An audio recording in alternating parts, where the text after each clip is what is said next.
Bom dia! Tá começando mais um episódio da Lolere, seu podcast jurídico direto, prático e sem juridiquês. Eu sou o Victor e vamos para mais uma terça-feira. No episódio de hoje nós vamos abrir com um giro jurídico. Tem decisões do TST e do STJ, além de movimentações importantes no STF envolvendo Eduardo Bolsonaro e o caso Master. E na notícia principal de hoje também vamos falar de uma decisão envolvendo Itaú e Santander em um caso de golpe bancário, uma notícia exclusiva do portal Lolere. Já no artigo nós vamos analisar os impactos jurídicos do chamado cancelamento digital. No final do episódio eu volto para ler os comentários de vocês e agradecer cada um que bateu o ponto ontem com a gente. Agora, como sempre, peguem um café, coloquem um fone e vamos entender como essas decisões estão movimentando o direito no Brasil e no mundo. Mas antes, uma palavrinha dos nossos patrocinadores. Se você ainda não garantiu a sua vaga, a hora é agora. Mais de 500 ingressos foram vendidos para a Revolução Tributária, o encontro da Lolere que vai reunir no dia 19 de junho 4 grandes referências do direito tributário para discutir a maior transformação do sistema tributário brasileiro nas últimas décadas. Você vai aprender de forma prática o que muda com IBS, CBS e IS, e entender os impactos no planejamento tributário, no contencioso e nos diversos setores da economia. E o melhor, tudo isso com Paulo Duarte Filho, Caio Bartini, Murilo Abreu e Matheus Pontalti reunidos em um único evento. Então, não perde essa, né? Uma baita oportunidade. É só fazer a sua inscrição clicando aqui no link da descrição. Agora vamos com um giro jurídico. Serão 4 notícias em um único bloco para a gente dar uma passada geral nas principais decisões que estão movimentando o direito. A 6ª turma do TST condenou um hospital do Distrito Federal a indenizar uma técnica em radiologia que trabalhou por anos sem receber dosímetro radiológico, equipamento obrigatório para monitorar a exposição à radiação. Embora o TRT da 10ª região tenha afastado a condenação por entender que seria necessária prova concreta de abalo psicológico, o relator no TST, ministro Fabrício Gonçalves, destacou que a NR32 exige monitoramento individual dos profissionais expostos à radiação e que o dosímetro é instrumento essencial de prevenção e rastreamento da exposição radiológica. Para o colegiado, a ausência do equipamento compromete o controle dos níveis de radiação recebidos e as medidas de proteção à saúde ocupacional, motivo pelo qual foi reestabelecida por unanimidade a condenação imposta em primeiro grau. A 4ª turma do STJ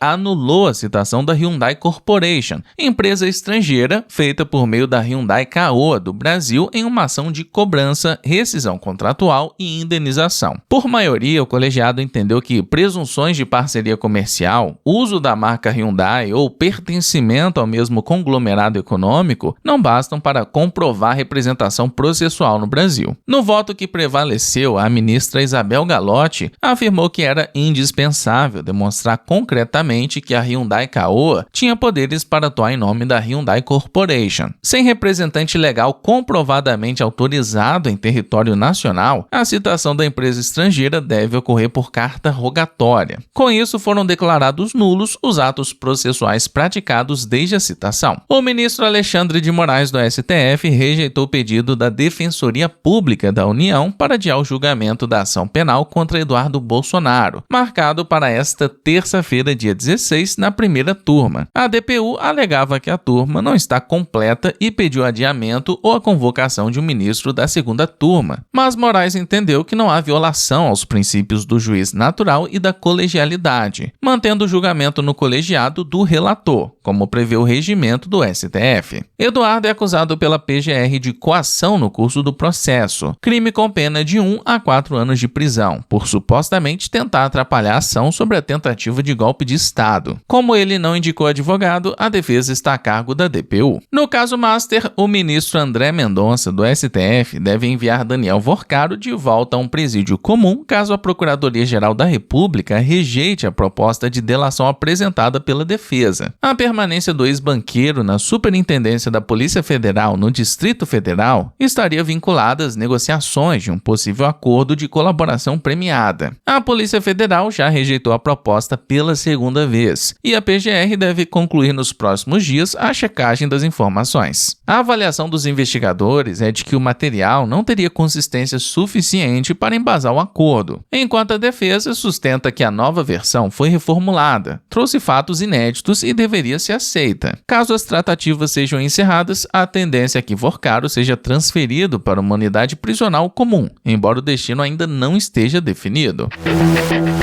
E vamos agora com o direito do consumidor, notícia exclusiva da nossa redação da Lolere. A Justiça do Rio de Janeiro condenou o Itaú Unibanco e o Banco Santander a ressarcirem uma consumidora vítima do golpe da falsa central de atendimento. As decisões foram proferidas pelo 6º Juizado Especial Cível da Lagoa e ainda cabem recurso. Somados, os dois processos resultam em R$ 60.400 por danos materiais e R$ 20.000 por danos morais, totalizando R$ 80.400 sem juros e correção. O caso começou quando a consumidora recebeu mensagens sobre transações bancárias vultosas e ligou para um número que aparecia como central de atendimento. Ela foi atendida por uma suposta funcionária que teria apresentado dados pessoais e financeiros sigilosos, incluindo foto do cadastro de biometria facial e informações sobre movimentações anteriores. Convencida da legitimidade do contato, realizou operações em favor dos golpistas. Ao perceber a fraude, ela contestou as transações. Os bancos cancelaram parte das operações, mas mantiveram outras cobranças. No Itaú, a condenação foi de R$ 47.400 por danos materiais e R$ 10.000 por danos morais. No Santander, a decisão determinou ressarcimento de R$ 13.000 e mais R$ 10.000 por dano moral. As decisões destacaram que, ao cancelarem algumas operações, os próprios bancos reconheceram a fragilidade de parte das transações, mas mantiveram outras também questionadas pela consumidora. O fundamento central foi a responsabilidade objetiva das instituições financeiras na relação de consumo, com a aplicação da teoria do risco do empreendimento. A fraude foi tratada como fortuito interno, risco ligado à própria atividade bancária, conforme a súmula 479 do STJ.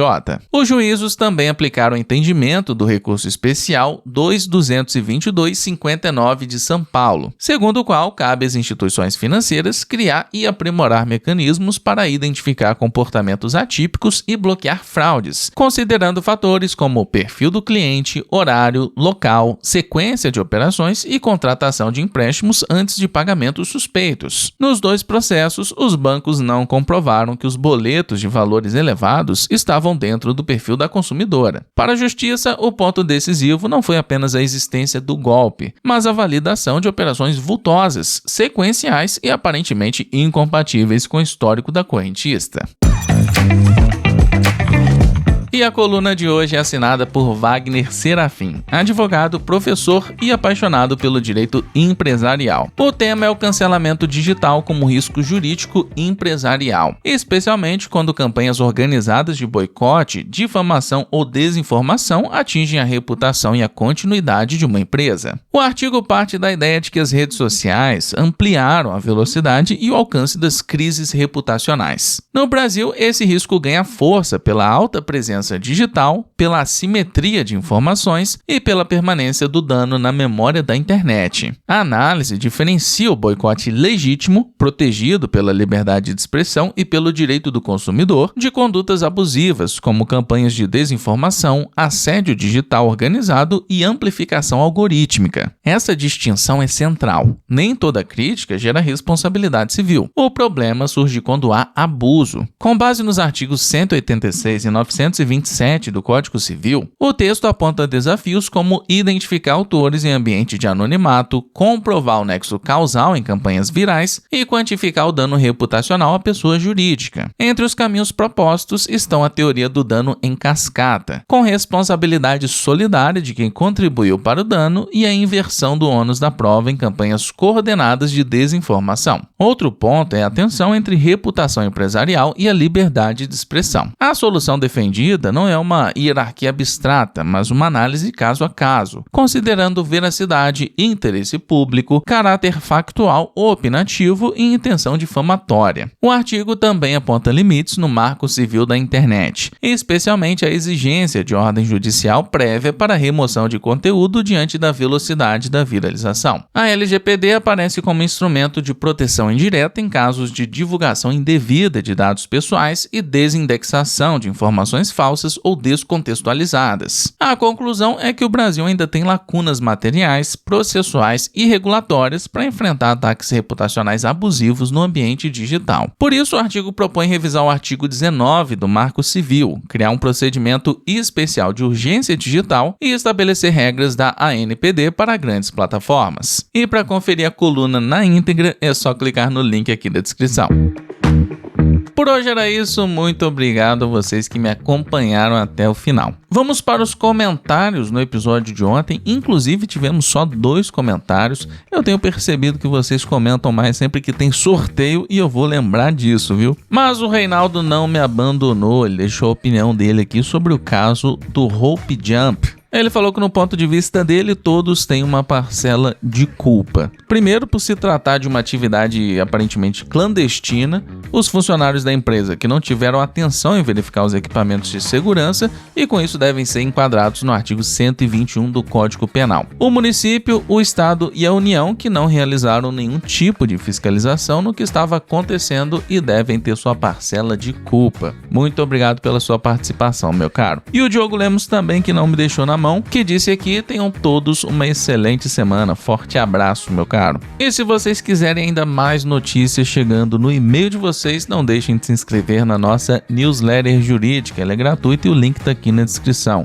Vão chegar outras notícias que não foram abordadas aqui no podcast. Aproveita também para seguir o programa no seu agregador de podcast favorito, avaliar com 5 estrelinhas e compartilhar lá nos seus stories e marcar a gente no @lo.lere. Muito obrigado por ter me escutado até aqui e até amanhã.